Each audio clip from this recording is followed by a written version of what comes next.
शरद पवार साहेब एका ठिकाणी बोलत असताना सुनेत्रा वहिनी पवारांना बाहेरची म्हणाले.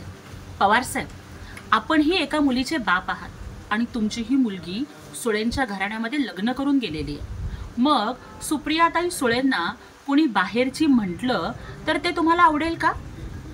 तुमची लेक म्हणजे माहेरची आणि दुसऱ्याची लेक म्हणजे बाहेरची, असा तुमचा न्याय आहे का? अहो, कुठलीही मुलगी जेव्हा उंबऱ्यावरचं माप ओलांडून सासरी येते ना, तेव्हा ती स्वतःच्या सर्व सुखाचं समर्पण करते त्या परिवाराच्या सुखासाठी.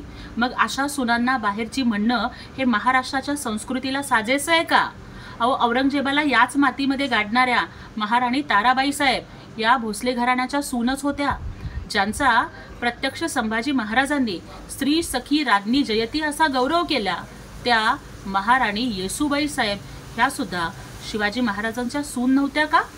आणि एक नव्हे तर दोन दोन छत्रपती घडवणाऱ्या राजमाता राष्ट्रमाता जिजाऊ मासाहेब या सुद्धा भोसले घराण्यामध्ये सून म्हणूनच आल्या होत्या.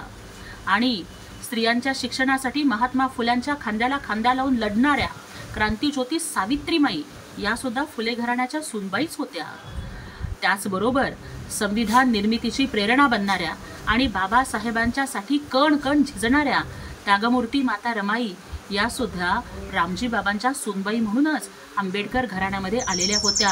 त्यामुळं सुनांना बाहेरची म्हणून पवारसाहेब, तुम्ही फक्त सुनेत्रा वहिनींचा नाही तर महाराष्ट्रातल्या तमाम लेकी बाळींचा अपमान केलाय, हे महिला अजिबात विसरणार नाहीत.